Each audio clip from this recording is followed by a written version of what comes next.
Bạn có bao giờ tưởng tượng rằng một lượng vàng có thể mang giá trị ngang với một căn hộ nhỏ ở tỉnh lẻ chỉ vài năm trước đây không? Sáng ngày 29 tháng 1 năm 2026, thị trường tài chính toàn cầu thức dậy trong một cú sốc thực sự khi giá vàng thế giới chính thức chạm ngưỡng 5.400 đô la Mỹ mỗi ounce. Con số 5.400 không còn là dự báo hay giả định mà đã trở thành mốc tham chiếu mới của hệ thống tài sản toàn cầu. Tại Việt Nam, vàng miếng SJC tăng vọt lên vùng 184 triệu đồng mỗi lượng. Mức giá từng được xem là kịch bản cực đoan, chỉ tồn tại trong các cuộc thảo luận học thuật. Nhưng biến động giá chưa phải là điều khiến thị trường lo lắng nhất.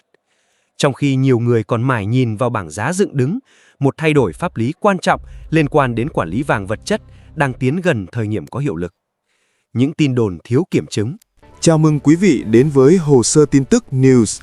Đây là kênh phân tích chuyên sâu các vấn đề thời sự, quân sự, tài chính, đầu tư và địa chính trị.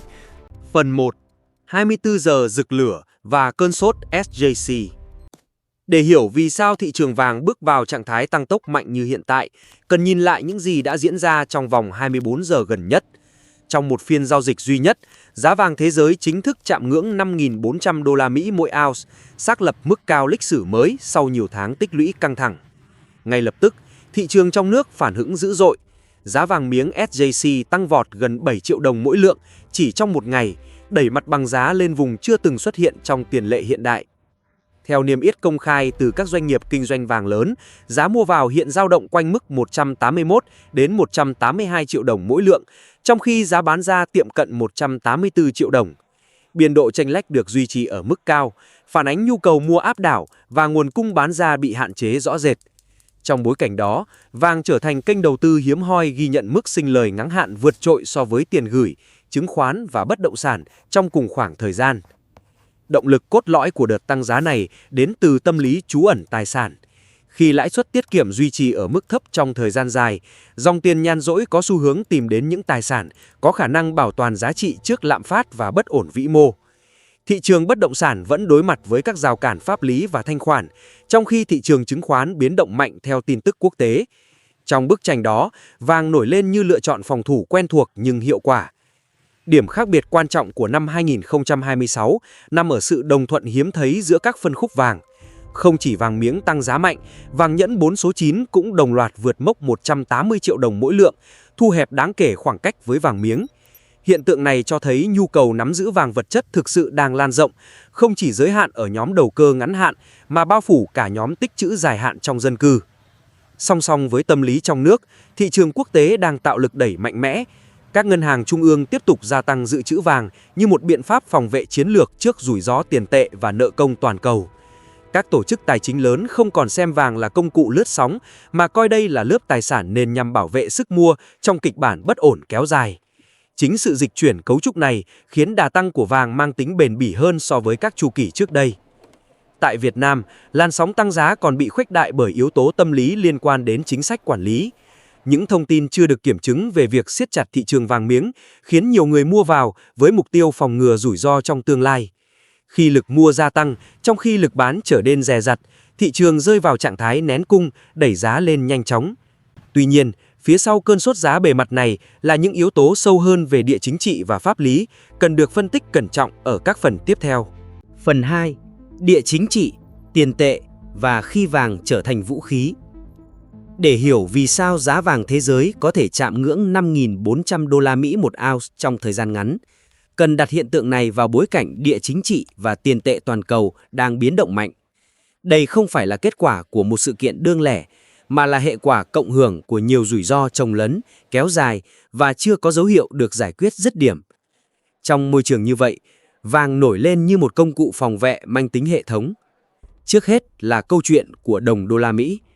Sau nhiều năm duy trì chính sách tiền tệ nới lỏng để hỗ trợ tăng trưởng và xử lý gánh nặng nợ công, đồng đô la bước vào giai đoạn suy yếu tương đối.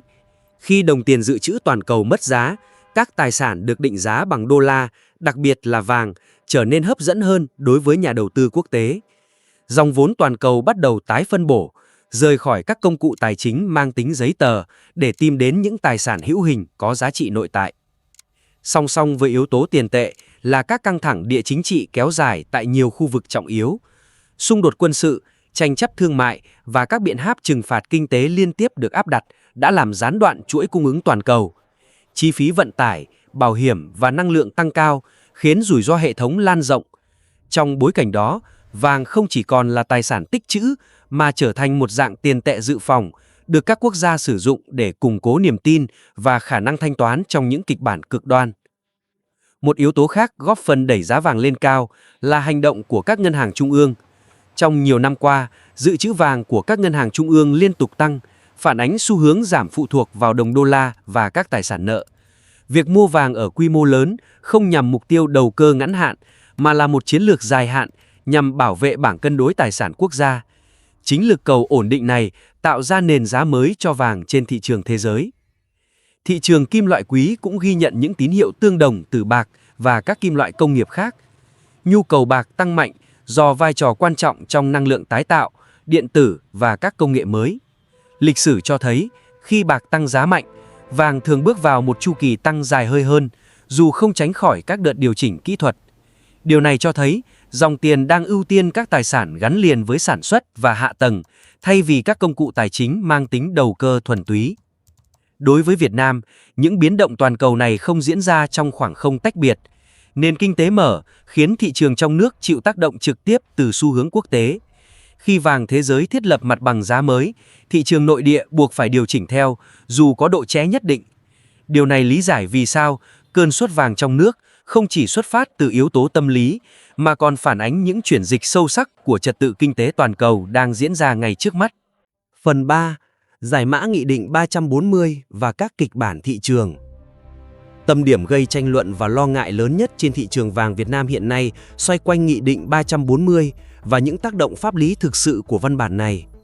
Trong bối cảnh giá vàng tăng mạnh, bất kỳ thay đổi nào liên quan đến quản lý cũng đều có khả năng khuếch đại tâm lý đám đông.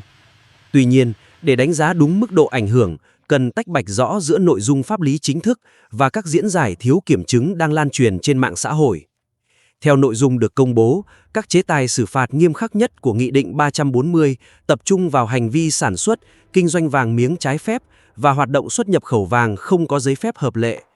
Mức phạt cao, kèm theo biện pháp tịch thu tang vật, được thiết kế nhằm răn đe các tổ chức và cá nhân kinh doanh ngoài hệ thống chính thức. Đây là nhóm đối tượng mà cơ quan quản lý nhắm tới, không phải người dân sở hữu vàng hợp pháp phục vụ nhu cầu tích trữ hoặc giao dịch dân sự thông thường. Một trong những nguyên nhân chính dẫn đến sự hiểu lầm là việc khái niệm hóa đơn bị diễn giải sai lệch. Trong thực tế, pháp luật không yêu cầu người dân phải chứng minh nguồn gốc từng lượng vàng mua từ nhiều năm trước để bảo vệ quyền sở hữu hợp pháp. Việc mua bán vàng tại các cơ sở được cấp phép vẫn được pháp luật bảo vệ. Tuy nhiên, những thông tin cắt khúc, giật ngân đã khiến nhiều người tin rằng việc không có hóa đơn đồng nghĩa với nguy cơ bị xử phạt, từ đó hình thành tâm lý hoang mang không cần thiết. Ở góc độ quản lý vĩ mô, Nghị định 340 phản ánh một xu hướng dài hạn là đưa thị trường vàng vận hành minh bạch và có kỷ cương hơn. Trong nhiều năm, lượng vàng vật chất lớn nằm ngoài hệ thống tài chính chính thức được xem là nguồn lực chưa được khai thác hiệu quả. Việc siết chặt hoạt động kinh doanh chui nhằm giảm rủi ro, bảo vệ người tiêu dùng và tạo nền tảng cho các công cụ quản lý hiện đại hơn trong tương lai. Đây không phải là động thái nhằm triệt tiêu vai trò của vàng, mà là bước đi để tái định vị vàng trong cấu trúc tài chính quốc gia. Khi đặt Nghị định 340 trong bối cảnh toàn cầu, có thể thấy Việt Nam không đi ngược xu thế. Nhiều quốc gia đang tăng cường các biện pháp truy xuất nguồn gốc, chống rửa tiền và minh bạch hóa chuỗi cung ứng kim loại quý. Sự phát triển của công nghệ giúp cơ quan quản lý kiểm soát tốt hơn dòng chảy vàng mà không cần can thiệp trực tiếp vào quyền sở hữu cá nhân.